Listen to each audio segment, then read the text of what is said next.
किसी ने नहीं सोचा था कि सूरजपुर गांव की धूल भरी गलियों में पानी पूरी बेचने वाली वो औरत एक दिन पूरे गांव की किस्मत बदल देगी। कच्चे घरों की दीवारें नमी से भरी थी और आंगन में धूप तिरछी पड़ रही थी। उसी आंगन में एक औरत मिट्टी का चूल्हा संभाल रही थी। उसके कपड़े साधारण थे, पर चेहरा एक अजीब सी मजबूती लिए हुए। उसके दो बच्चे, राघव 10 साल और मुन्नी 7 साल, दोनों स्कूल की पुरानी कॉपी लेकर बैठते, जबकि सीमा नमक मसाला, उबले आलू और पानी की बड़ी हांडी तैयार करती। सीमा की पानीपुरी का पानी पूरे गांव में मशहूर था, पर सबसे मजेदार बात ये थी कि उसने ये हुनर किसी से सीखा नहीं था। दर्द ने उसे सिखा दिया था। राघव, जरा आटा ले आ और मुन्नी मिर्ची को कटोरी में डाल दे। बच्चे धीरे धीरे हंसते हुए काम में लग जाते, लेकिन उनकी हंसी के पीछे छुपा था भारी कर्ज, अधूरी फीसें और गांव वालों के ताने। सीमा अपने लकड़ी वाले ठेले को धक्का देती हुई गांव की बाजार तक ले जाती। रास्ते में खेतों से गुजरते वक्त वो मिट्टी के ढेरों को देखती। मिट्टी जो कभी उसके पति राजू की रोटी थी। उसके पति की मौत को 5 साल हो चुके थे। गांव में नदी उफान पर थी और वो बह गया था। लोग कहते थे सीमा की किस्मत फूटी है, लेकिन सीमा कहती कमाई कम है पर हाथ अभी भी सलामत हैं। उस दिन पानीपुरी बेचते बेचते शाम हो गई। आसमान में हल्की बदली थी, मगर सीमा ने बाजार छोड़ने की जल्दी नहीं की, क्योंकि उसे महसूस हो रहा था कोई उसे दूर से देख रहा है। पहले उसने सोचा शायद कोई ग्राहक होगा, पर फिर एक टूटी कोठरी के पीछे से आंखें चमकती दिखी। सीमा की सांस अटक गई। वो डर गई, पर हिम्मत करके बोली, कौन है वहाँ? कोई जवाब नहीं, सिर्फ हवा और सूखे पत्तों की आवाज। रात बारिश तेज हो गई। सीमा ठेले को समेटकर घर जाने लगी, लेकिन तभी ठेले के नीचे से कुछ गिरने की आवाज आई। सीमा झुकी और उसका दिल जोर से धड़क उठा। उसने देखा एक आदमी का हाथ लहूलुहान ठेले के नीचे धंसा हुआ है। उस हाथ पर एक चांदी का कड़ा था, जिसे उसने पहले कभी गांव में नहीं देखा था।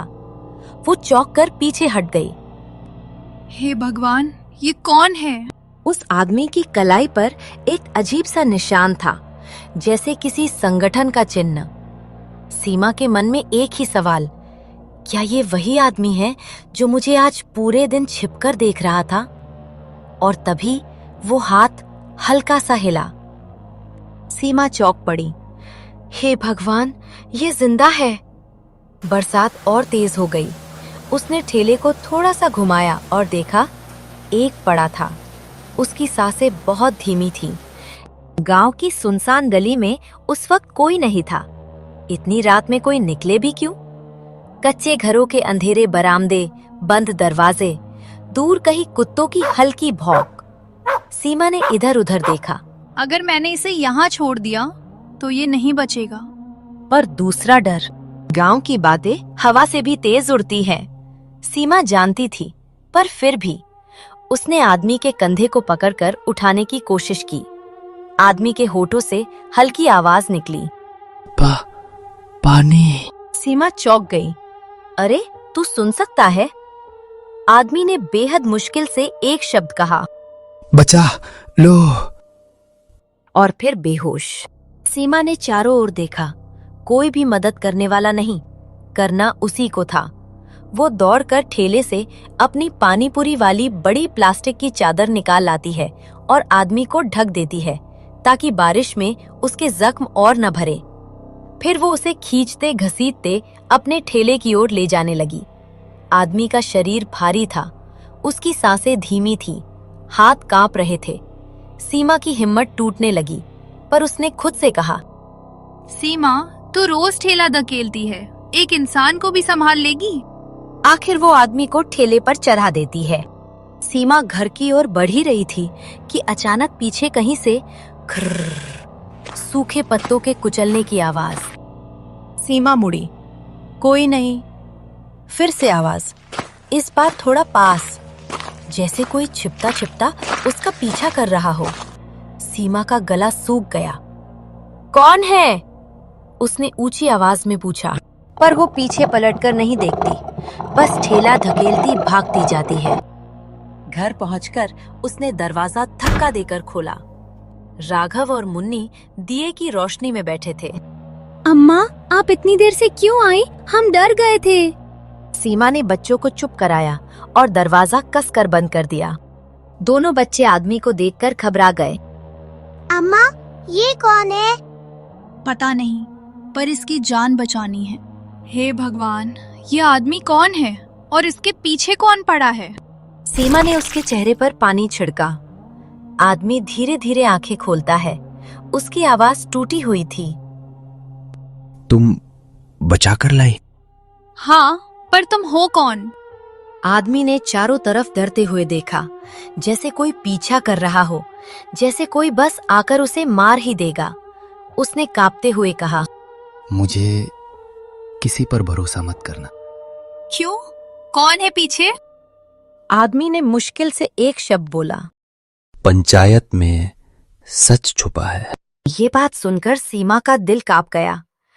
क्या गांव की पंचायत किसी गहरे राज में शामिल है और ये आदमी उसी राज का हिस्सा है?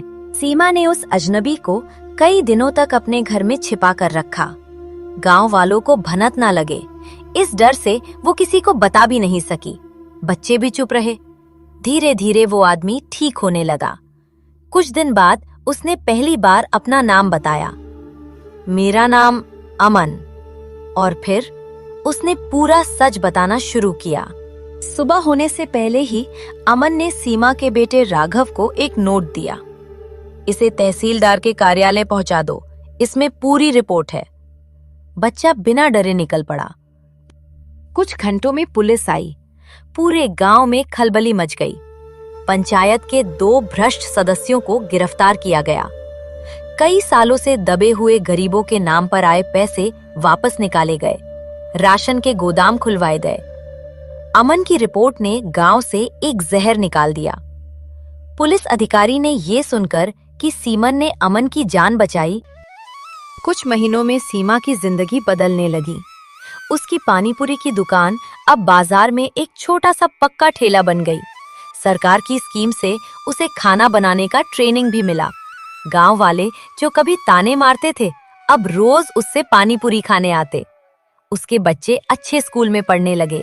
और सबसे सुंदर बात, अमन ने जाते जाते कहा, सीमा जी, गांव का सच आपने बचाया है, न कि मैंने।